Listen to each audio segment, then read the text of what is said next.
Salve, salve a tutti, un attimo che siccome il microfono va e viene, pronto? Si sente, sì. Ok, quindi diciamo che la live funziona. Buon 8 dicembre, Immacolata a tutti. Sono le ore quasi le 17, sono le 16:57 di questo 8 dicembre 2022. Ok, in questa live, come avrete visto dalla descrizione, andiamo a sfogliare il nuovo numero di Anime. Allora, un attimino solo che volevo fare un attimo un'altra cosa. Ok, secondo solo, e qui è tutto live, tutto fatto, la regia me la faccio da solo, tutto quanto fatto con un computer, tra l'altro del 2013 dovrebbe essere questo computer, è un i3 con 16 giga di RAM, ma è di prima generazione, vecchio, ancora funziona bene, devo dire la verità, ce la fa a fare il suo dovere. Allora, qui dietro a me, vedete, ho diciamo sistemato qualche cosetta che vedremo nel corso di questa live, che forse sarà anche un po' lunghetta, diciamo, non sarà la solita live breve che faccio di solito. Allora, prima di andare a sfogliare il nuovo numero, andiamo a vedere il vecchio numero di animecult.it speciale Go Nagai, dove qui c'era anche l'intervista a Fabrizio Mazzotta, ok? Doppiatore, direttore di doppiaggio, personaggio dello spettacolo che è intervenuto a quasi tutte, si può dire, le fiere del fumetto sparse in giro per l'Italia, anche l'ultimo Lucca Comics, dove lui non avrebbe, eppure ci fu. Grande saluto affettuosamente l'amico Fabrizio Mazzotta. Allora, non so se lui vedrà mai questa live, però intanto il saluto io glielo faccio, è d'obbligo. Ci conosciamo da lontano Expo Cartoon, che si faceva alla Fiera di Roma, quella che per me rimane l'unica fiera di Roma, in via Cristoforo Colombo. Ok, questa è la copertina con, diciamo, il sommario in quarta di copertina del vecchio numero, del numero 1, come leggete qui sopra, numero 1 di Anime. Ok, quindi ampio spazio in questo numero dedicato a Go Nagai e al direttore di doppiaggio Fabrizio Mazzotta. Allora, già avevamo visto che questa era una rivista fatta molto molto bene. Vi volevo far vedere, vabbè, qui trattati benissimo i nostri robottoni, vedete, Goldrake era trattato benissimo, ve lo consiglio. Penso che ancora la mia edicola l'ha ridata indietro proprio martedì, quando gli è arrivato il numero nuovo, però magari da qualche parte lo trovate ancora questo numero. Vi consiglio di, se non, ecco, questa era la pagina che a me piace di più di tutte, vedete, è una pagina fatta molto molto bene questa, la nascita dei super robot. Quindi vediamo il grande Mazinga, Jet Robot, vediamo il Mazinga Z, Goldrake e Gig Robot d'acciaio. Ok? E questo era Anime, il numero 1. Ok? Lo lasciamo qui dietro e andiamo a vedere la copertina di Anime numero 2. Allora, spicca ovviamente il grandioso Ken il guerriero, Okuto no Ken, che tutti quelli della mia generazione, della mia età, più o meno, io sono del 74, classe 74, quindi ho visto Ken il guerriero da quando è uscito, poi l'hanno mandato a ripetizione sulle varie reti private, e io l'ho visto già dalla prima volta che lo trasmisero, e poi piano piano poi l'hanno ritrasmesso, quindi l'ho visto tante volte. Poi ce l'ho registrata tutta la serie su videocassetta, poi ce l'ho avuta su DVX perché ce la scambiavamo sempre in quegli anni, se non erano gli anni 90 erano alla fine i primissimi anni 2000 forse, e quindi girava la serie completa sui vari CD, video CD eccetera. Poi fecero uscire i DVD quindi tutta la serie pure su DVD. Adesso io ho ovviamente un NAS. NAS, Network Attached Storage, sarebbero degli hard disk direttamente connessi alla rete domestica, accessibili da qualsiasi televisore, e quindi io mi posso vedere la serie, i film e quant'altro è uscito su Kenny Guerriero direttamente via rete.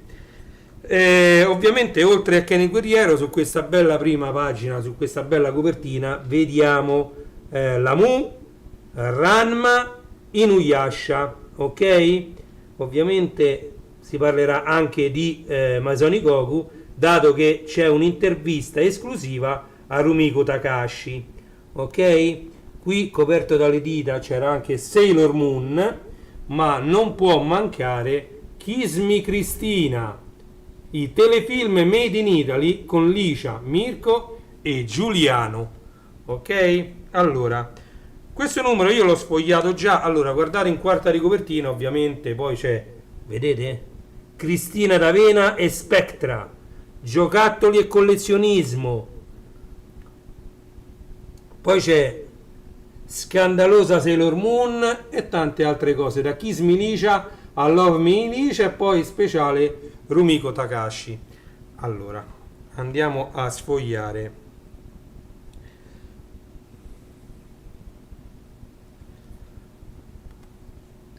Questa è la seconda di copertina, 3-4 dicembre, quindi è già passato. Comics and Games, Xmas Comics and Games. Poi c'è l'editoriale, ovviamente.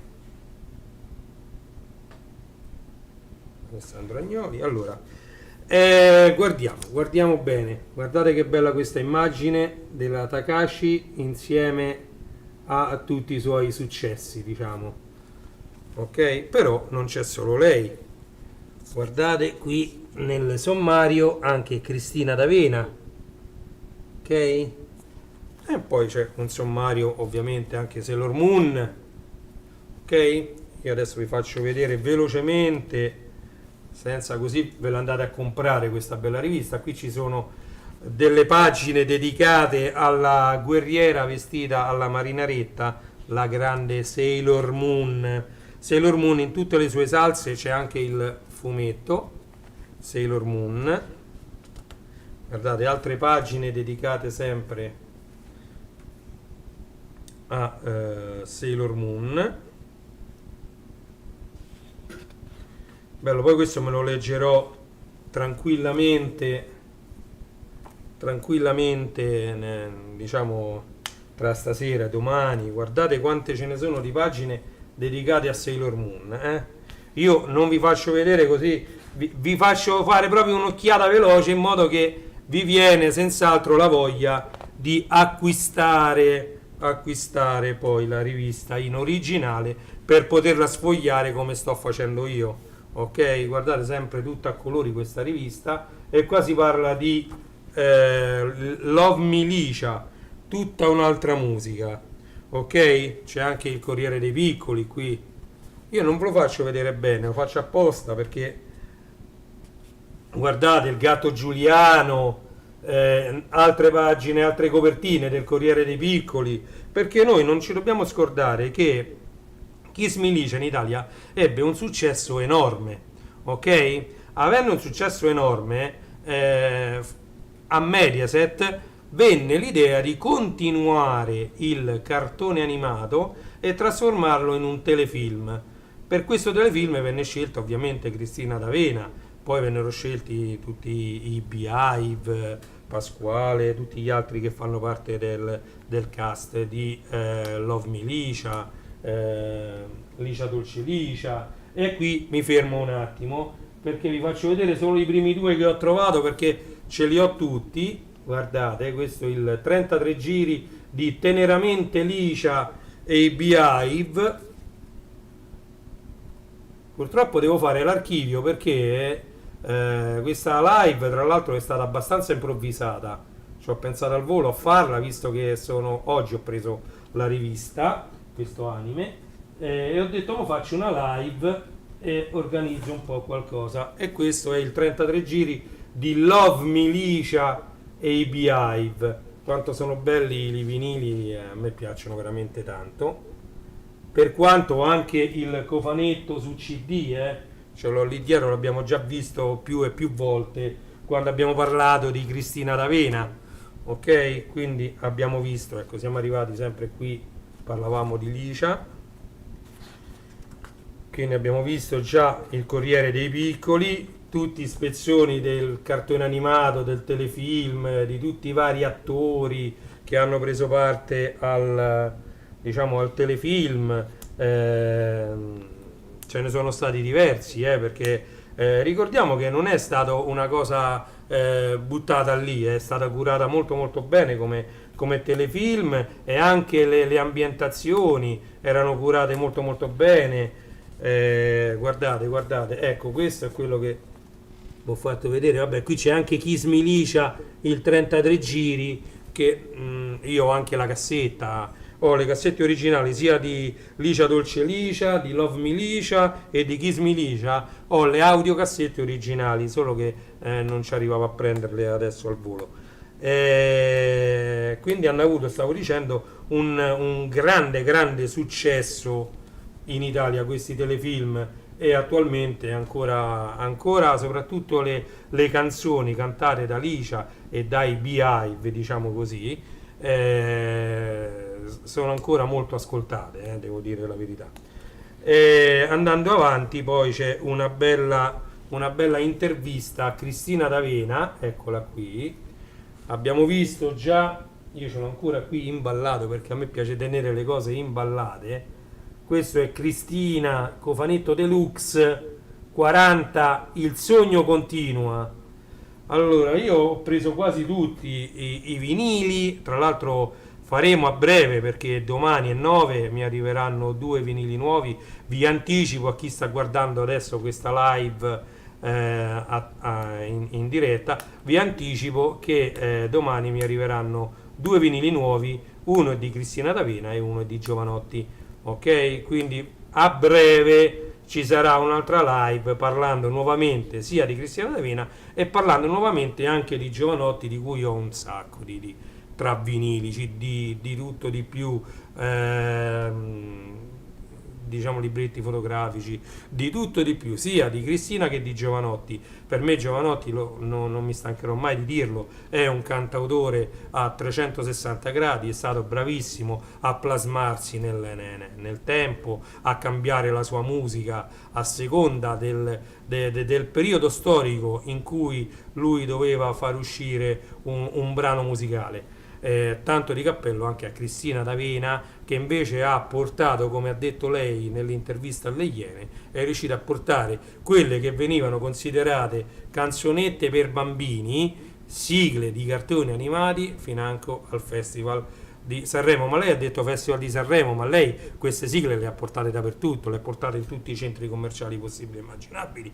Ha messo almeno una sua sigla in qualsiasi compilation per bambini, c'è almeno una sua sigla. Tra l'altro detiene ancora il primato, perché dagli anni 80 a oggi in televisione c'è almeno, sempre in onda, almeno una sua sigla al giorno. Io secondo me sono molte di più, perché poi se calcoliamo anche lo streaming e vediamo che ci sono in streaming tantissime serie TV anche di Mediaset, su Infinity eccetera, e quelle iniziano con le sigle di Cristina D'Avena. Quindi chiunque si vede un episodio di un cartone animato in streaming, c'è la sigla di Cristina D'Avena. Quindi questo primato secondo me non verrà mai battuto, rimarrà lei l'indiscussa regina delle sigle, che dagli anni 80 a oggi ha sempre avuto in onda una sua sigla sulla televisione. Ok, detto questo andiamo avanti. Bellissima, qui si vede una Cristina D'Avena molto molto giovane, bellissima questa foto che hanno trovato, diciamo, gli autori di questa rivista. Poi ci sono, ve lo faccio vedere da lontano, delle foto, addirittura Cristina D'Avena con J-Ax, c'è sempre lei da piccola, tutta colpa di un moscerino, c'è scritto qui, gli inizi di Cristina D'Avena, che ovviamente esordì allo Zecchino d'Oro con il valzer del moscerino. Questa storia la sappiamo tutti, ok? leggetevi tutta questa intervista perché deve essere qualcosa di spettacolare. Io mi cimenterò nella lettura. Vedete, qui sono Cristina D'Avena e Pasquale, Mirko e Licia. Bellissima anche questa foto messa così in un cerchio, bella. La vita privata, un fidanzato, buon cibo e tanta musica. Un altro articoletto dedicato sempre a Cristina D'Avena. Andiamo avanti, vedete qui ci sono una bellissima immagine a tutta pagina, questa qui senza la C di... questa è diciamo un'immagine che ricorda molto il cofanetto normale, perché il cofanetto deluxe è questo, ok? Come vedete ricorda molto un po' il Natale perché è sia dorato che lei vestita di rosso, quindi diciamo ricorda molto il Natale, mentre l'altro cofanetto, quello normale che ancora non ho preso, ma anche perché quello penso si troverà anche a gennaio-febbraio, non costa tantissimo, sono 3 CD, volendo per collezione, per collezionismo magari si potrebbe anche avere, e quindi lo prenderò magari alla discoteca laziale, di cui ho parlato ampiamente, perché la discoteca laziale resta il negozio di dischi mio, diciamo, preferito per i dischi nuovi, come già ho detto, perché non tratta dischi usati, non tratta dischi mix, tratta album, LP e CD ovviamente, però diciamo gestito tutto con un'accuratezza che io ne ho visti tanti di negozi di PC in giro anche per l'Italia, di vinili, scusate, no di PC, di vinili. Ho visto tanti negozi di dischi di vinili, però come la discoteca laziale esiste solo la discoteca laziale. Se siete di Roma andateci, se non siete di Roma e passate da Roma, fate che sia una tappa a Roma Termini, fermate laziali, viene chiamato così, quella fermata dei treni delle ferrovie dello Stato, e c'è a Via Giolitti, c'è la discoteca laziale. Fermatevi, andate a dare un'occhiata perché è piena di vinili, di CD, ed è bellissima da vedere perché è un negozio bello, andatela a vedere. Andiamo avanti, qui c'è ovviamente la pubblicità per fare l'abbonamento. Io sono affezionato al mio edicolante e quindi per ora non farò l'abbonamento con il 45% di sconto al cartaceo, preferisco prenderli a prezzo pieno, però così mi vado a fare 4 chiacchiere col mio edicolante di fiducia, che saluto, Raffaele, e quindi però se voi volete fare l'abbonamento alla rivista lo pagate quasi la metà, ogni numero lo pagate la metà. Siamo arrivati a, diciamo, l'articolo dedicato a Rumiko Takahashi, ok? Questo è, diciamo, è un bel, diciamo, una bella intervista, un bell'articolo, perché si parla di Lamu, di Masonikoku, di Ranma Mezzi, Inuyasha, insomma di tutte le opere della Takahashi. Vedete? Io ve lo faccio vedere un po' da lontano, in modo che neanche si legge, neanche si può. Allora, cominciamo. Guardate, il primo è proprio Masonikoku qui, qui il primo è Masonikoku. Parliamo un attimo di Masonikoku. Guardate, io ho la prima stampa che uscì su Neverland, questo è il numero 27, stanno al contrario. Facciamo una cosa, va. Io non li ho presi tutti i numeri perché sono tantissimi e stanno nella libreria. Allora andiamo a vedere il primo numero di Neverland, Masonikoku, Cara Dolce Kyoko. Vedete? Questo ovviamente si leggeva, ma questo si legge all'italiano, no, alla giapponese. Si legge alla giapponese, mi ricordavo bene, è tantissimo che non li sfoglio questi volumetti. Vedete? Allora, questo, se andiamo a vedere di che anno è, ci dovrebbe essere scritto novembre 1998, costava 3.500 lire. È scritto tutto qui, non mette a fuoco la telecamera, però sotto Neverland c'è scritto novembre 1998 e 3.500 lire. E questo è Cara Dolce Kyoko, il fumetto originale uscito all'epoca. Vi faccio vedere qualche numero, magari i primi 10. Guardate che belli. Allora vi invito, colgo l'occasione per invitarvi a seguirmi su Waveful. Waveful è un nuovo social network molto simile a TikTok, però tutto italiano, fatto da italiani, dai fratelli Motta, dove si possono condividere sia immagini fisse che filmati con tutti gli altri, con tutta la community di Waveful. Waveful ha una cosa in più rispetto a TikTok, ha la possibilità di creare degli tsunami, chiamati così, che sono dei gruppi. Io già ho Renitoons, dove sto pubblicando un sacco di copertine di fumetti, sia Disney, sia ecco, giapponesi, quelli che mi capitano perché io ho una collezione tra fumetti, sia Disney, sia giapponesi, qualcosa pure di americano, che non finisce mai. Quindi sto cercando di pubblicare 10-20 immagini ogni giorno proprio di fumetti, cartoni animati e chi più ne ha più ne metta. Tra l'altro ho anche un sacco di DVD e pubblicherò anche le copertine dei vari DVD che ho. Tra l'altro ho anche un altro tsunami che si chiama TV-televisione, quello anche lì sto pubblicando un po' di tutto ciò che riguarda la TV.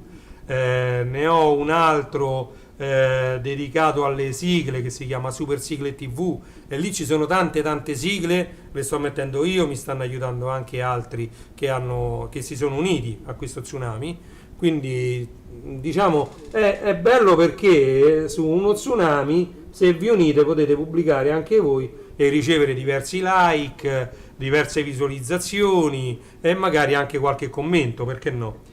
È fatto molto bene quel Waveful, vi invito pertanto, c'è il link in descrizione, vi invito ad iscrivervi.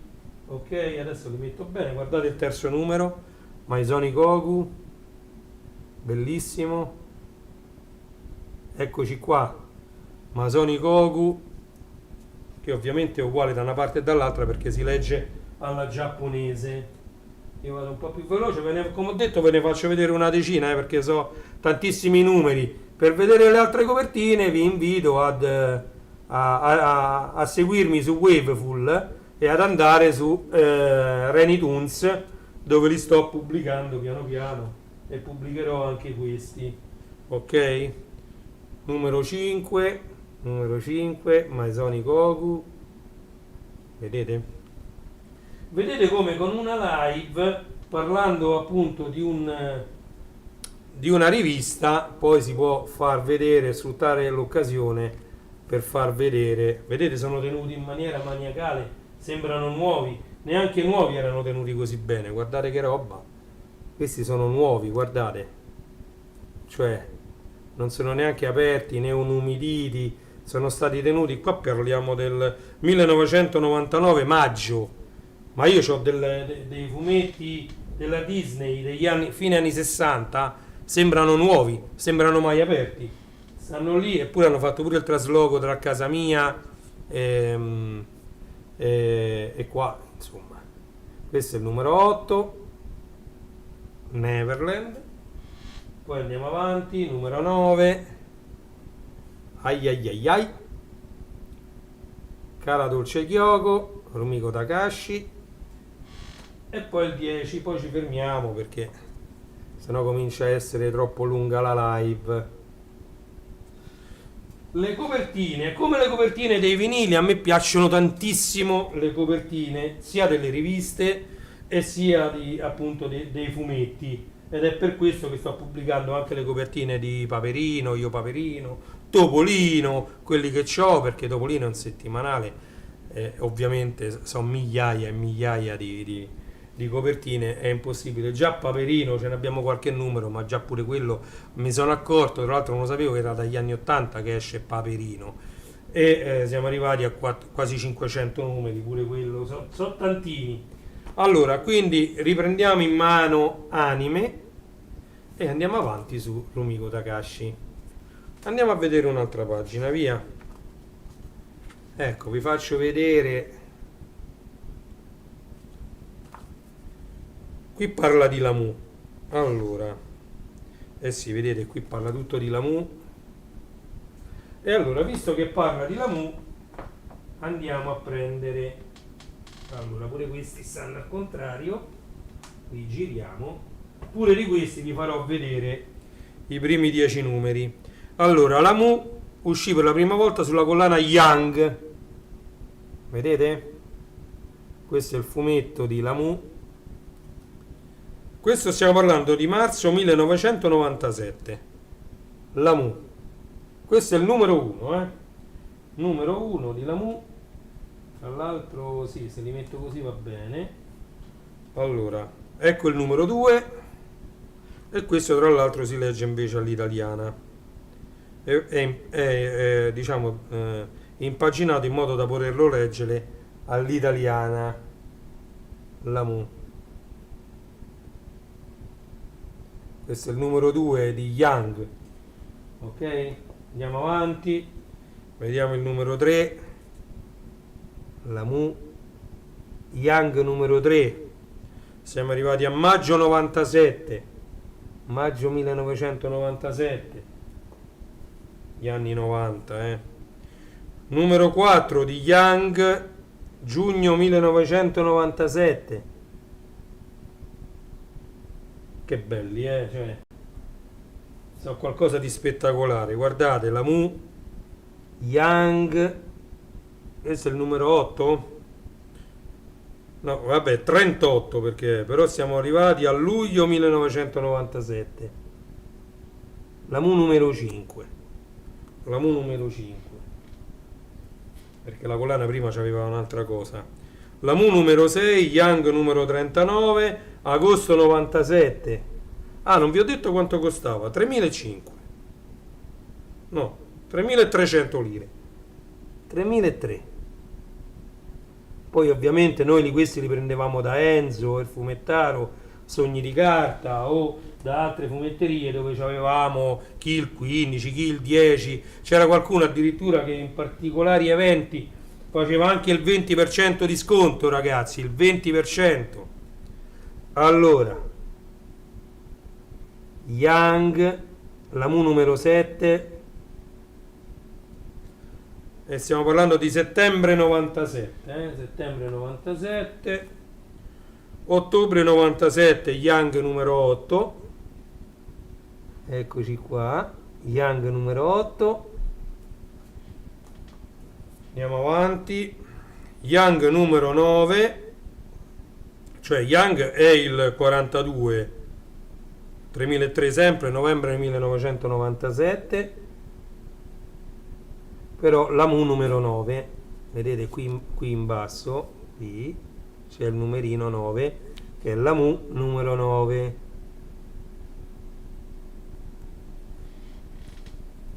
E poi andiamo a vedere Young di dicembre 97, il numero 43, 3.300 lire, numero 10. Poi voglio vedere il numero 11 che è dell'anno dopo, quindi del 98, voglio vedere se era aumentato di prezzo. 3.500, numero 11, Lamu, 3.500 lire, aumentò di prezzo, 3.500. Infatti questi qua più o meno costavano tutti lo stesso prezzo, io me lo ricordavo, però dal 97 al 98, quindi da dicembre 97 a gennaio 98 aumentò, e da 3.300 passò a 3.500 lire Lamu. Ok, e quindi anche Lamu ve li ho fatti vedere. Ok, lo mettiamo qua pure questo e mettiamo qua pure questo, va bene. Allora andiamo avanti qui, sempre riprendiamo in mano il nostro anime e andiamo avanti. Oh, qua ci sono sia Lamu che Inuyasha. Vedete, Inuyasha è il demone, mezzo demone, attenzione, perché se qualcuno a cui piace parecchio, io lo sto rivedendo adesso perché non me lo ricordavo per niente, sto rivedendo tutta la serie Yoavu, perché su Inuyasha anche è uscito un sacco di roba, come su Ranma Mezzi, abbiamo tanto materiale. Poi tra l'altro anche su Masonikoku c'è tanto materiale. Lamu è qualcosa di spettacolare, ci sono tanti Yoavu che mi pare che qui sono pure menzionati. Allora vabbè, comunque andiamo avanti, qui si continua a parlare un po' di Lamu, i vari cosplay, che a ogni fiera c'è almeno qualcuna vestita da Lamu, qualche ragazza vestita da Lamu, dal Giappone al mondo. Parliamo sempre di Rumiko. Ecco, e qui cominciamo a parlare con questa immagine qui di Inuyasha, ok? Tra l'altro qui parla pure dell'evoluzione dello stile, non solo di Lamu, come vedete c'è Ranma, c'è anche Inuyasha, c'è un po' tutto, andiamo a vedere proprio Inuyasha. Inuyasha. Allora, Inuyasha, eccolo qua. Usciva proprio, sempre edito dalla Star Comics, su Inuyasha. Inuyasha numero 1. Allora, però qui il prezzo è scritto, questo è Neverland, 4.500 lire. E qui purtroppo è scritto nero sul rosso e non riesco, c'è scritto numero 110 che non riesco a leggere, però lire 4.500 si legge, c'è sta pure il prezzo in euro. Ah, ma non c'è scritto di che anno è. Vediamo un po' dentro.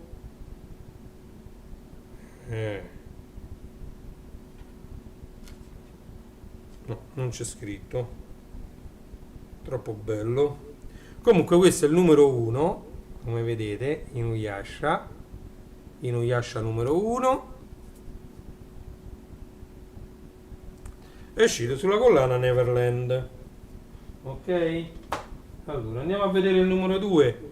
Inuyasha numero 2, guardate che bello, sempre edito della Star. Questa è la prima versione, prima stampa, Inuyasha numero 3. Inuyasha numero 3.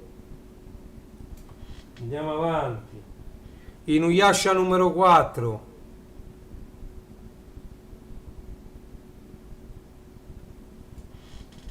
Dietro la pubblicità di Ranma, poi vedremo pure Ranma. Inuyasha numero 4. Inuyasha numero 5.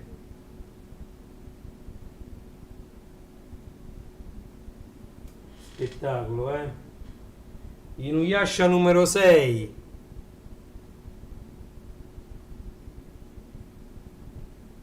Inuyasha numero 6. Inuyasha numero 7.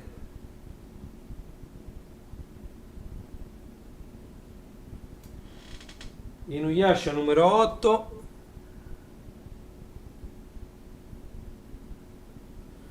Vai. Inuyasha numero 9.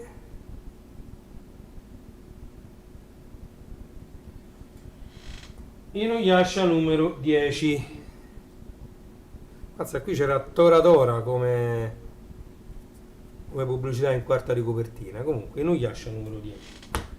Via. Continuiamo a sfogliare il nostro anime. Ok? La live già sono 35 minuti, non è poco. Allora, ecco, qui si comincia a parlare proprio di Lamu. Vedete? C'è proprio scritto Lamu, la sexy aliena che ti dà la scossa, ovviamente. Ce lo ricordiamo tutti. Ah, questa è la copertina di Beautiful Dreamer. Neanche vado a leggere, ma questa è l'illustrazione Beautiful Dreamer, infatti. Cioè, questa locandina, mi pare che io ce l'ho avuta pure originale, la videocassetta, e questa è, diciamo, sulla videocassetta c'era questa immagine. Ok? Qua si comincia a parlare di Maison Goku. Vedete? Maison Goku. Questa rivista è uno spettacolo. Mermaid Saga, una storia rosso sangue.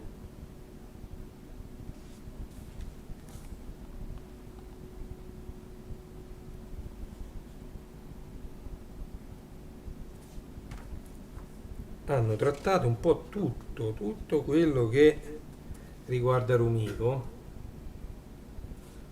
Tanto di cappello a questa rivista perché è fatta veramente bene, come in una grande orchestra.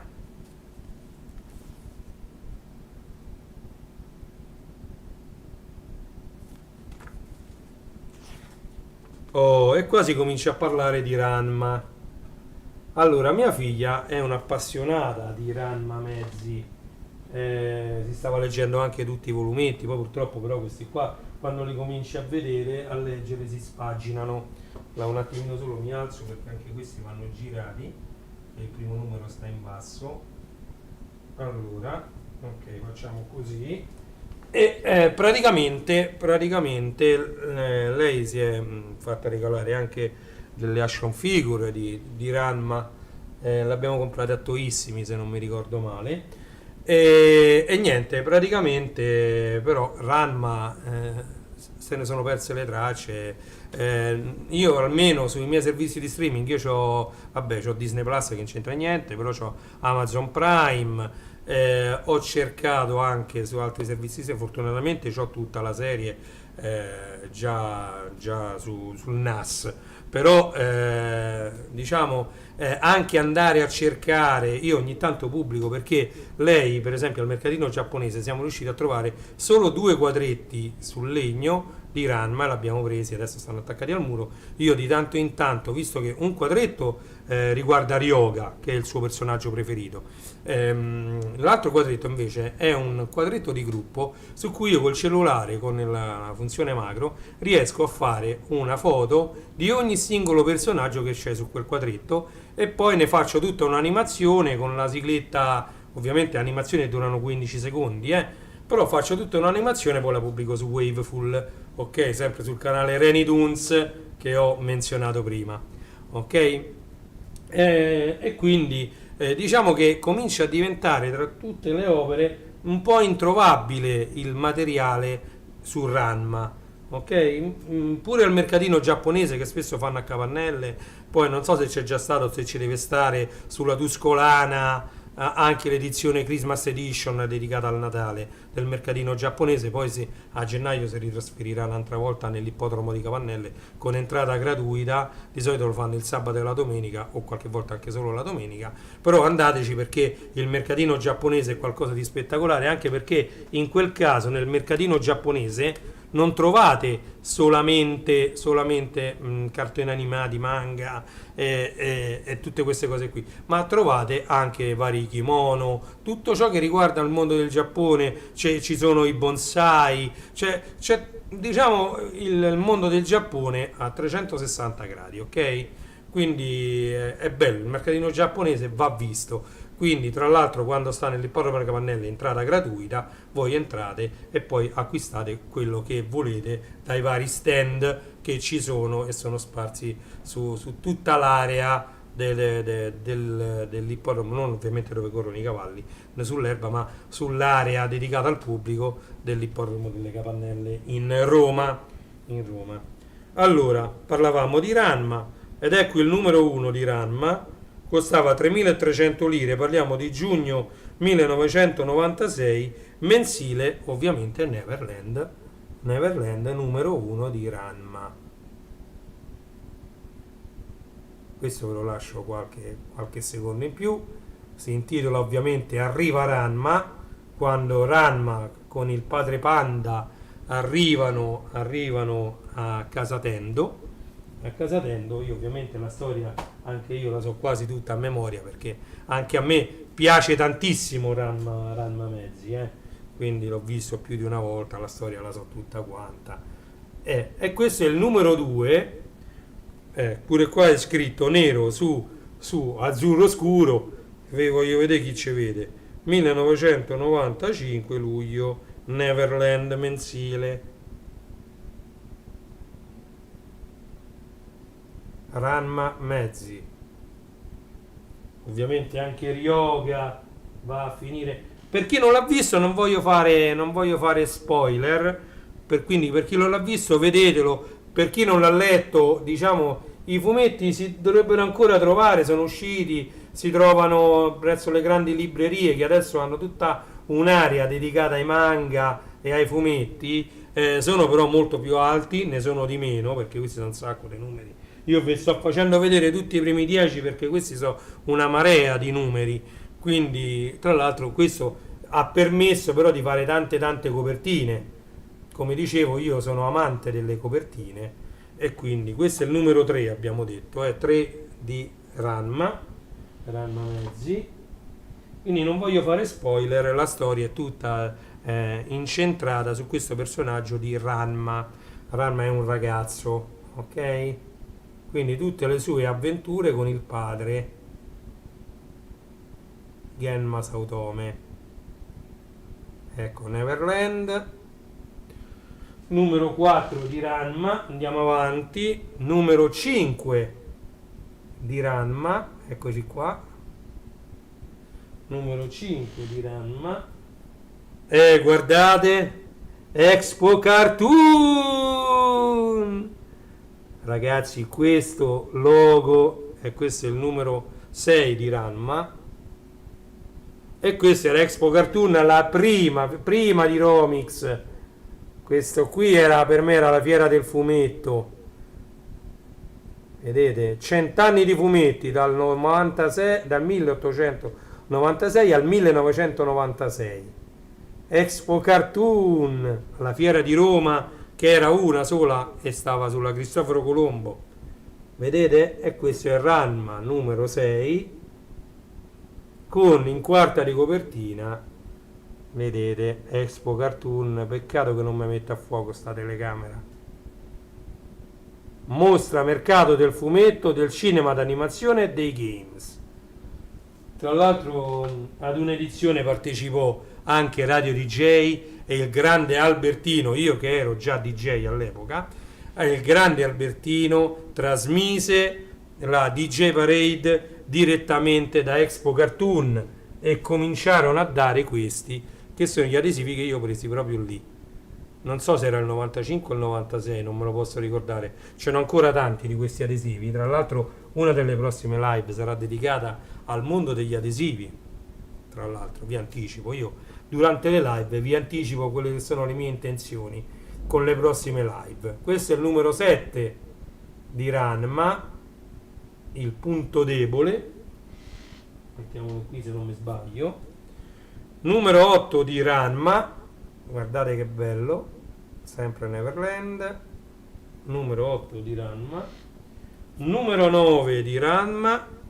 Eccoci qua. Ma guardate come sono tenuti, sono perfetti. Guardate questo. E poi andiamo al numero 10. Ok, questo è Ranma numero 10. Vediamo dietro. Dietro era K Magazine. K Magazine era una rivista, una fanzine, chiamiamola così, che era dedicata un po' a tutto quanto. Infatti qui vedete Ken il Guerriero, Inuyasha, Ranma, un po' di tutto c'era. Quindi dossier Ken il Guerriero. Sì. Mistero su Sailor Moon e Chibiusa. Perché poi all'epoca, ragazzi, vedete, io basta che leggo una frase e mi riallaccio. All'epoca le cose arrivavano frammentate, non c'era internet, non c'era tutto quello a cui siamo abituati oggi. Quindi le notizie, le cose arrivavano frammentate, per sentito dire, oh hai letto su quella fanzina, hanno scritto questa cosa, cioè era tutto un passaparola, un qualcosa. Quindi poi anche i cartoni animati, quando arrivavano in Italia, praticamente li trasmettevano quasi mentre li doppiavano, mentre arrivavano, quindi era tutto un rincorrersi, un fare le cose quasi giornalmente, era tutto diverso, non è che sfornavano serie complete tutta quanta, tutta la serie. Cominciavano dal primo episodio, secondo episodio, prima che uscisse un episodio successivo tu non sapevi niente dell'episodio successivo, non trapelava niente. Adesso se arriva una serie te ne vai dovunque, ci stanno spoiler dappertutto perché tutti sanno tutto tramite internet. L'hanno già trasmesso in America, in Giappone, sì è una cosa vecchia, figurati, l'hanno fatto un mese fa, 2 mesi fa, l'anno scorso, cioè l'hanno fatto in lingua originale. Cioè i fansub sono arrivati molto dopo, ragazzi. Qualche videocassetta, qualche video CD e super video CD si trova fansub che si mettevano là i fan, che sono quelli dei gruppi a cui piaceva un determinato cartone animato, un determinato film, qualunque cosa, e si mettevano lì e dal linguaggio originale lo traducevano e mettevano i sottotitoli quindi non era, era sempre con l'audio in lingua originale, con i sottotitoli fansub in italiano. E quindi magari arrivava in Italia prima che potesse essere doppiato con un cartone animato sottotitolato da questi pseudo fan che poi erano molto bravi, perché i sottotitoli erano sincronizzati con il video, quindi c'era un bel lavoro dietro. All'epoca ricordiamoci che non c'erano i super PC di oggi, quindi per fare una cosa del genere era un lavoro abbastanza pesante, non era facile. C'era pure chi lo faceva con le videocassette, con due videoregistratori e metteva i sottotitoli magari con Amiga o con altri strumenti. Mi ricordo che per fare le titolazioni c'era Scala multimedia con l'ausilio del Genlock. Tu potevi mischiare il segnale video proveniente dall'Amiga con quello proveniente da un videoregistratore e andare a registrare il tutto su un altro videoregistratore. Però era tutto molto molto complicato, non era tutto facile come facciamo oggi, che con un solo programma noi carichiamo il video, ci mettiamo le titolazioni sopra. Io faccio tutto col cellulare, tutti i video che voi vedete che io pubblico su Waveful e anche su TikTok, però soprattutto su Waveful, sono stati fatti solo col cellulare, non utilizzo più il PC io. Tra l'altro mi si è rotto una disca da 5 tera, ho perso 5 tera dei dati, lasciatemi stare, mi si è rotto l'altro ieri, veramente. Allora, eravamo arrivati sempre a anime e siamo arrivati a Ranma. Andiamo avanti perché siamo già su 49 minuti. Vedete? Qui sempre Ranma. Eccoci qua. Ma secondo me qui la chat non è collegata bene perché non vedo nessuno connesso. Voglio vedere un attimino. Scusate un attimo, col cellulare. Se tante volte. Allora. Voglio vedere, ma allora innanzitutto voglio vedere se sì. Non era tutto facile. Ah, vedete? Qui c'è. Voglio vedere se no, è giusto, è giusto. Allora, non vedo però i commenti della chat. Non vorrei che questo programma mi sia bloccato. Aspettate che lo richiudo, Voglio vedere se si era piantato il software qua, perché è molto facile che si sia piantato il software. Allora, se siete connessi, scrivete qualcosa nella chat, perché così vedo se il software si è bloccato. Comunque, siamo arrivati qua. Ok? Sì, 46 minuti. Vabbè. Va bene così. Questo siamo arrivati a Ranma, come vedete. Anche qui hanno messo delle immagini. Guardate qui. Comunque Ranma è uno spettacolo da vedere, da leggere. Ecco, e poi c'è Inuyasha. Pure Inuyasha è molto molto bello come, diciamo, come idea, come non vi spoilerò niente neanche su Inuyasha, perché se non l'avete visto andatelo a vedere, sia il cartone animato, quindi la serie a cartoni animati, oppure leggetevi i fumetti. Inuyasha, ce l'abbiamo qua. No, questa è la Mu. Inuyasha è questo qui. Inuyasha è questo qui. Andatevelo a vedere perché è molto molto bello anche Inuyasha. Tutti belli. Poi la storia d'amore di Maison Ikoku tra Godai e Kyoko è qualcosa di spettacolare, ragazzi. Cioè, non ce lo scordiamo mai. Non ce lo scordiamo mai. Ci siamo, diciamo, quelli della mia generazione ci sono cresciuti con la Takashi. Andiamo avanti. Ah, qui c'è una pubblicità ovviamente di un'altra rivista che fanno sempre loro di cult.it, che è Heavy Metal. Ok, questa è anche fatta a fumetti, non è che tratta di musica heavy metal, attenzione, è diciamo il magazine a fumetti cult nel mondo, finalmente anche in Italia. Ok, in edicola dal 25 novembre il numero 2. Sono usciti contemporaneamente Heavy Metal, quindi sempre Sprea, Sprea. Allora, qui invece c'è un'intervista a colei che ha creato la principessa Zaffiro, Yoshiko Watanabe, una mangaka a Roma. pare appunto, mia moglie lo stava leggendo in macchina mentre io guidavo, che lei stia in Italia da tanti anni, ok? Mi ero occupata dai giapponesi e gli altri bambini non erano amichevoli. Cosa che ricordo era la lotta per la sopravvivenza, non c'era tempo per i fumetti. La principessa Zaffiro. Poi ecco il Palermo Comic. Poi c'è un po' di tutto, guardate. Spaghetti manga. Qui si fa cenno pure a Bia, la sfida della magia. Bia, bia. Oh, ed ecco un gruppo che ha segnato la storia, secondo me. I K-Boys, i K-Boys, i K-Boys. E qui c'è un'intervista esclusiva ai K-Boys. Allora, avete visto già, se non l'avete visto cercatelo tra i miei video, perché c'è. Ultimamente ho comprato il primo volume di quelli che dovranno essere 2, 3, 5, non si è capito bene, anzi 2 no sicuramente, o 5 o di più, volumi di Anime.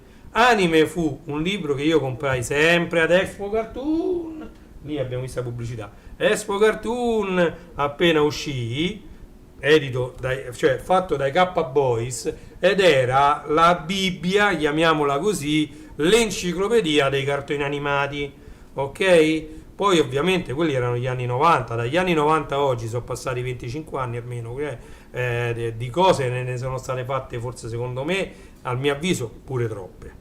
C'è proprio troppo di tutto. Comunque ne sono state fatte tante e quindi necessitava un aggiornamento di quel libro Anime che uscì appunto negli anni 90, creato dai K-Boys, ok? E qui c'è un'intervista ai mitici K-Boys,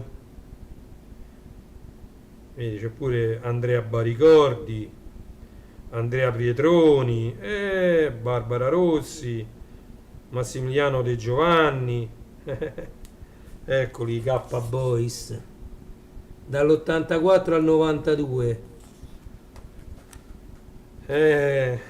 Quanti ricordi ragazzi, sfogliando una rivista. D'altronde queste riviste poi sono fatte apposta, ci sono anche le riviste, voi sapete, come Reni Retro, io tratto di retro computing, retro gaming, Commodore, Sinclair, Atari e chi più ne ha più ne metta, e anche quelle, le riviste di settore dedicate a quelle macchine, a quei retro computing, a quelle retro console, sono fatti per la nostalgia, per quello che lega noi degli anni 70-80 a quegli anni, e quindi ovviamente chi è affezionato e ha vissuto appieno quegli anni non può praticamente non sfogliare queste riviste. Sono bellissime.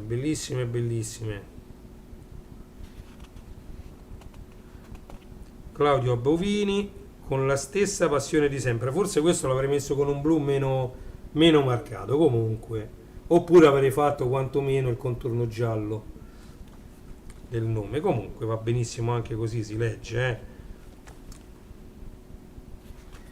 bellissimo. Ecco, vedete per esempio i numeri come si leggono bene, gialli col contorno nero, o anche viceversa si sarebbero letti benissimo. Ma guardate, io ho anche tutti i numeri di Video Girl Eye, che sono di mia moglie, perché i numeri che io ho letto di Video Girl Eye sono di mio fratello, stanno ancora a casa dei miei, perché Video Girl Eye, Video Girl N e tutti questi di questa di questa saga erano mio fratello, gli piacevano tanto e quindi li comprò a lui, e quindi sono i suoi. Alcuni stanno a casa dei miei ancora, altri se li ha portati a casa sua mio fratello. Saluto Diego, ciao Diego. Saluto anche mia moglie Margherita, se mi sta vedendo, un saluto. Ecco, guardate, Dragon Ball non poteva mancare, Dragon Ball, Dragon Ball. Oh, qua c'è proprio memoria degli anni 80, ovviamente la censura giapponese, ok? Perché qui un sacco di roba ovviamente è arrivata censurata. e sicuramente qua sarà menzionata la nostra cara Alessandra Valeri Manera, però noi dobbiamo anche dire che se non fosse stato per Alessandra Valeri Manera, molte cose che noi abbiamo vissuto degli anni 80-90 non le avremmo assolutamente vissute, perché a lei avevano dato in mano tutta la fascia dedicata ai ragazzi, bambini e ragazzi delle reti Mediaset, e quindi lei diciamo ha gestito al meglio per tantissimi anni tutto questo materiale che arrivava da destra, da sinistra, da sopra, da sotto, cioè c'era da organizzare, anche tutti i vari Fivelandia, TVlandia no, sto dicendo una stupidità, però i vari Fivelandia, Cristina da Veneto, Amici in TV, un sacco di roba, un sacco di sigle, un sacco di cose. Era lei bene o male che gestiva, ok, tu fammi questa sigla, tu fammi quest'altra, Cristina cantala così, cantala così, le parole, mancano le parole, la musica, fatemi la base, secondo me era qualcosa di veramente, veramente bim bum bam, oh chiamate Paolo, Manuela, Juan, rifacciamo bim bum bam, facciamolo, ridotto il budget, facciamolo solo come contenitore, cioè, secondo me in quegli anni deve essere stato un lavorare quasi, però erano gli anni in cui si lavorava con piacere, si produceva, c'era, io quello che dico, c'era un po' di tutto per tutti, ok? Giravano ancora parecchi soldi, la pubblicità portava parecchi introiti, non c'era tantissima scelta come oggi che io già ho la Fire Stick TV, io fino a qualche tempo fa c'avevo Disney Plus e Amazon Prime, poi ovviamente c'è sta sempre Netflix, c'è sta Infinity, però poi sono cominciato a uscire Pluto TV, quell'altro TV, una marea di altre TV anche gratuite, cui basta che ti registri non utente password, c'è la pubblicità, però non fa niente, però ci stanno, ognuna di queste TV c'ha una marea di canali, quindi cominciamo ad essere migliaia di canali che non si capisce più niente, c'è tutto di più e comincia a essere veramente ingestibile una cosa del genere. Invece prima, se tu andavi il giorno dopo a scuola, andavi e il giorno prima avevano fatto Holly e Benji, il giorno dopo parlavi di Holly e Benji. Adesso se fanno una puntata in televisione su Italia 1 è tanto se su 25 ragazzini 2 l'hanno vista, perché gli altri 2 gli altri 20 che stanno in classe hanno visto tutte altre cose diverse uno dall'altro. Chi si è visto Netflix, chi si è visto Infinity, chi si è visto Amazon Prime, chi invece si è vista la televisione in un altro canale, perché pure sul digitale terrestre, da quando è nato il digitale terrestre, che sono 1000 canali, ogni volta uno fa la sincronizzazione, trovate 1000 canali, comincia a essere veramente, non lo so, trovare due persone che hanno visto la stessa cosa il giorno prima comincia a diventare difficilissimo, ok? E quindi andiamo avanti a sfogliare sempre questa rivista, e qui parliamo di uno dei miei robot preferiti, Daltanius, il robot del futuro. Qui dice Daltanius era un robot che erano 3 parti, di cui la parte centrale era un leone, ok? Beralios, ok? Il principe Kento, che è lui, okay, che poi tratta, non vi voglio fare spoiler, ripeto, io in queste live non faccio spoiler, quindi chi non ha visto Daltanius andatevi a vedere la serie di Daltanius, perché è bellissima, tratta di tanti argomenti che sembrano attuali quando invece all'epoca erano avveniristici, ok? Era un robot, però c'era un filo conduttore, cioè ogni episodio era autoconclusivo come quelli di tutti i robot, però c'era sempre quel filo conduttore che univa tutti gli episodi uno all'altro fino alla fine, alla puntata finale, che poi si svelano tante cose che si vedono in ogni singolo episodio, piccoli sprazzi, ok? Quindi all'epoca c'era anche questa, l'abilità di fare degli episodi autoconclusivi, di mettere pochissimo di quel qualcosa che teneva insieme tutti gli episodi, in modo che se tu ti perdevi un episodio, bene o male riuscivi a capire lo stesso guardandone uno, saltandone un altro e vedendo quello dopo,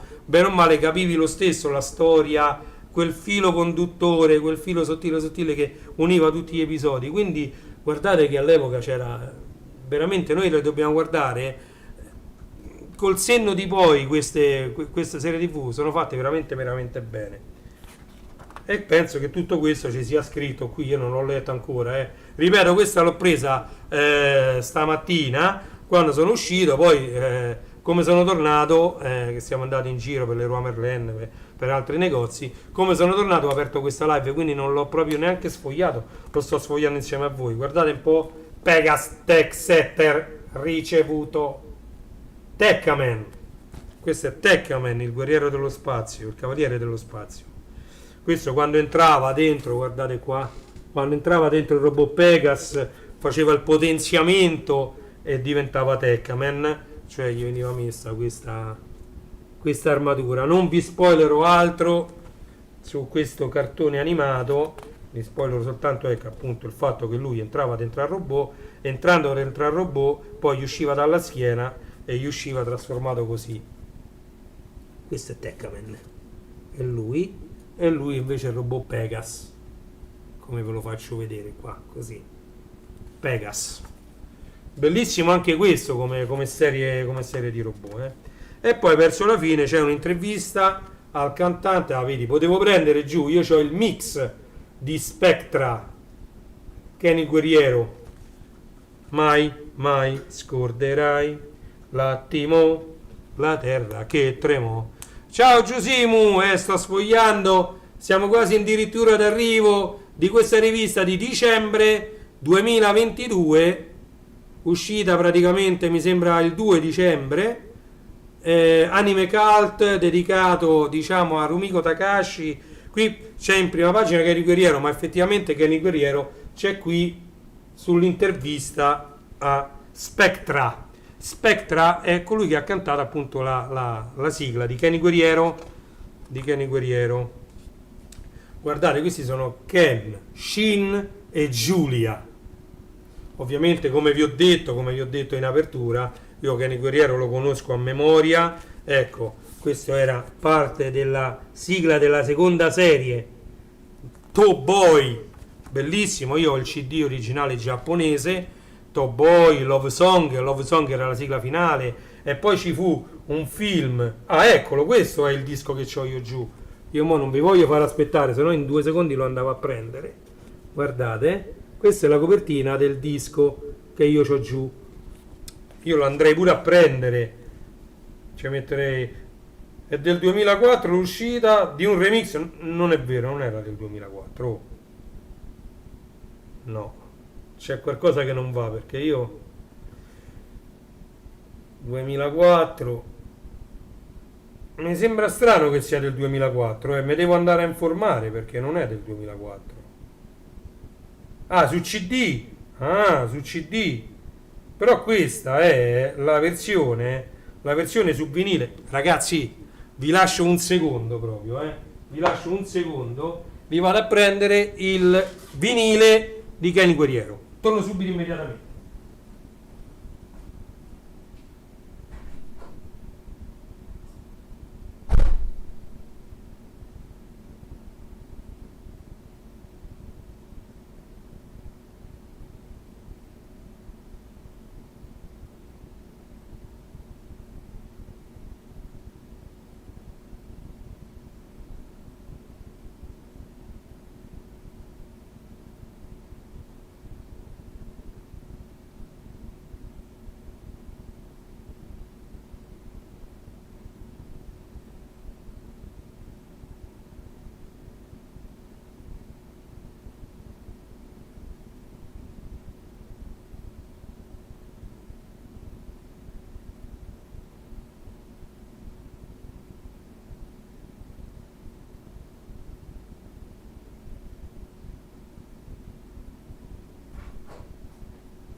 Eccoci qua, scusate, guardate, questo è il mix, Remixed by 8 Mix, c'è anche la versione originale, ma qui Remixed by 8 Mix, questo è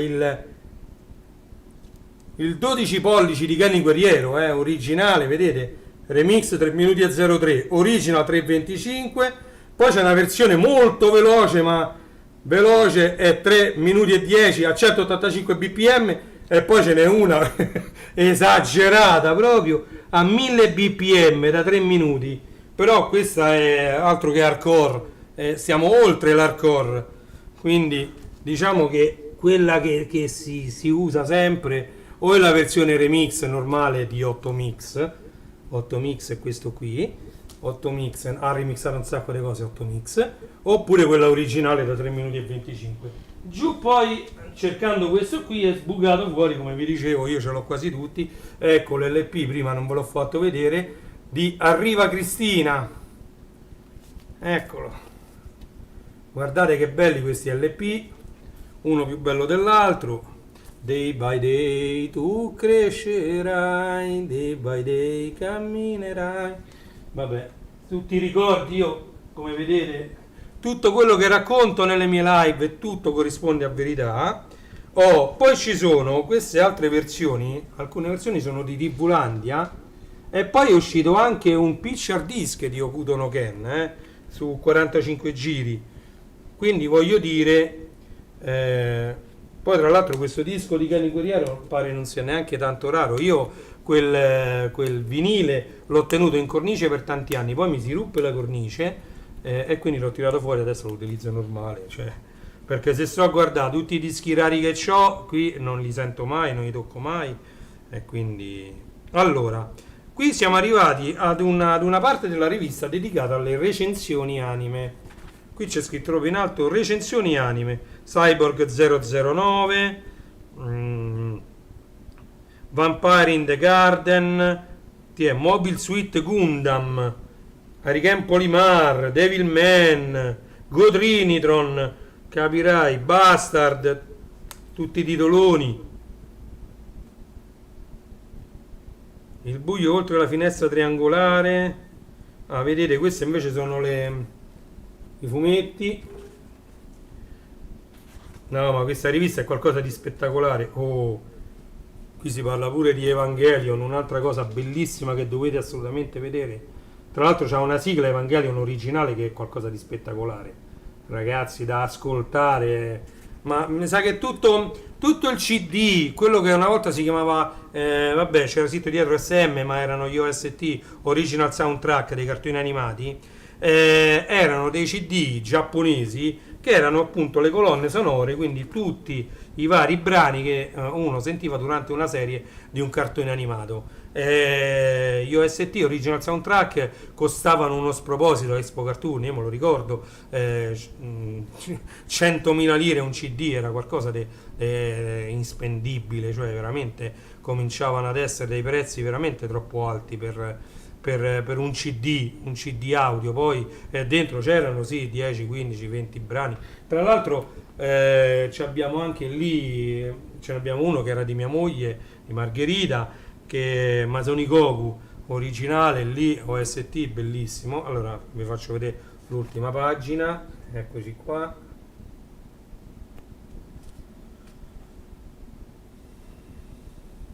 Il nuovo film di Hayao Miyazaki, vedete, maestro Miyazaki.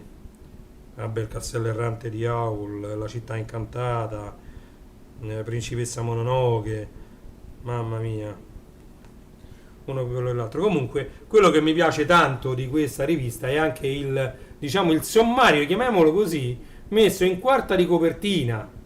Vedete, qui si parla sia di Spectra che di Cristina D'Avena. Abbiamo parlato di Kiss Milicia fino ad arrivare a Love Milicia, quindi i telefilm con protagonista Licia.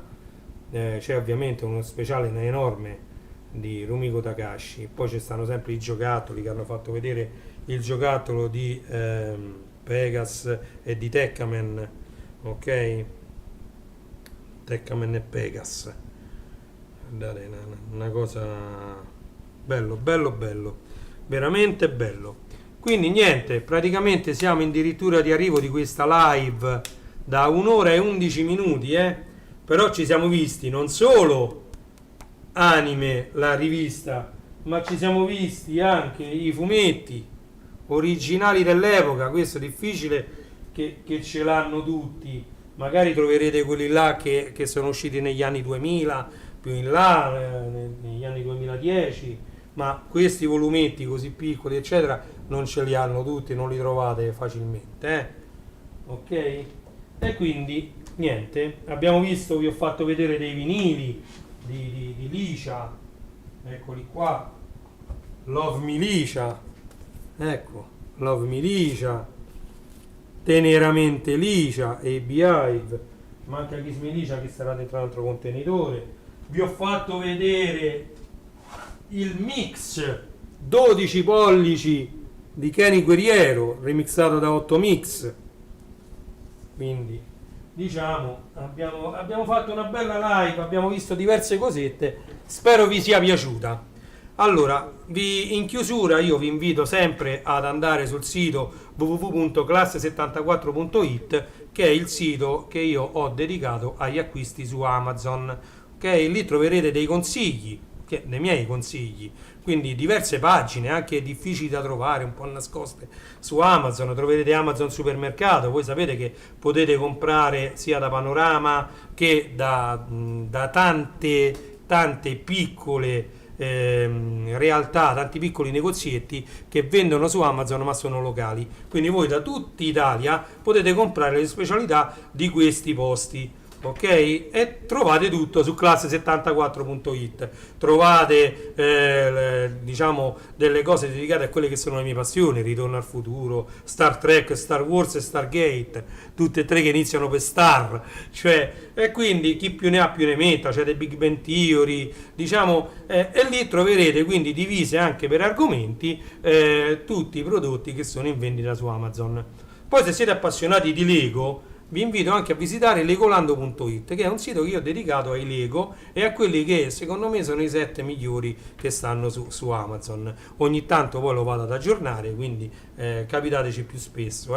Poi ovviamente ho creato sia su Telegram che su Waveful dei gruppi dedicati appunto sia a Star Wars Story, che non ho ancora nominato, è un sito starwarsstory.it, è il sito dedicato alla galassia lontana lontana, è quello che mi ha richiesto più tempo in assoluto, un sito completissimo dove trovate tutto quello che riguarda Star Wars in vendita su Amazon, quindi andate a visitare anche starwarsstory.it. E poi c'è quello invece, il sito a cui io sono più affezionato, che è renijstore.it, dedicato alla musica. Ok, quindi lì trovate giradischi sia a cinghia che a trazione diretta, troverete i mixer per DJ, troverete gli amplificatori da associare ad un giradischi, troverete delle casse attive, delle casse passive. Le casse attive hanno l'amplificatore integrato, le casse passive hanno bisogno di un amplificatore. Troverete le console, sia quelle stand-alone che funzionano senza computer, senza niente, e sia quelle che sono delle console che vanno attaccate via USB a un qualsiasi PC.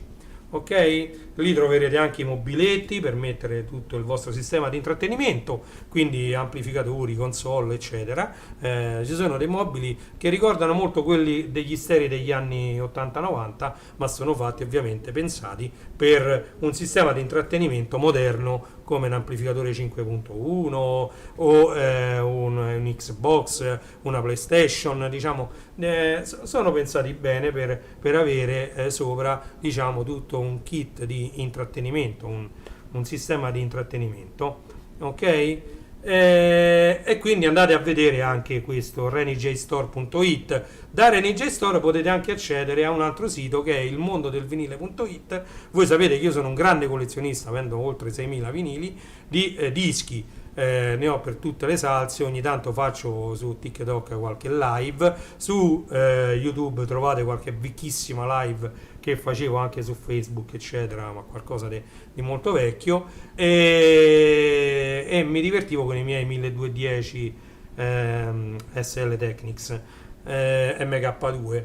Niente che dirvi, vi ringrazio di aver visto questa live, è durata 1 ora e un quarto circa, sono le 6:10, 6:11 in questo momento di questo 8 dicembre 2022. Vi ringrazio di essere stati con me. Vi saluto, vi do appuntamento alla prossima live che, ripeto, non so quando sarà, ma quasi sicuramente riguarderà i vinili, perché praticamente ho 2 vinili in arrivo, quindi ve l'ho detto durante la live che vinili sono. Se volete andate durante questa live, ve la rivedete e andate a vedere dove ho parlato delle prossime live che ho intenzione di fare, e lì vi ho detto che vinili sono. Ok? Detto questo, io vi saluto un attimino, solo che organizzo la sigla finale. Ok, allora vi saluto, vi do appuntamento alla prossima live. Iscrivetevi al mio canale YouTube, ovviamente, attivate la campanella se non l'avete fatto, perché è l'unico modo che avete per sapere quando io sto in live e quando, diciamo, venirmi a trovare. Ok? Grazie a tutti, è stato un piacere, ci vediamo alla prossima. Un saluto da Reni Toons. Ciao ciao, ciao a tutti.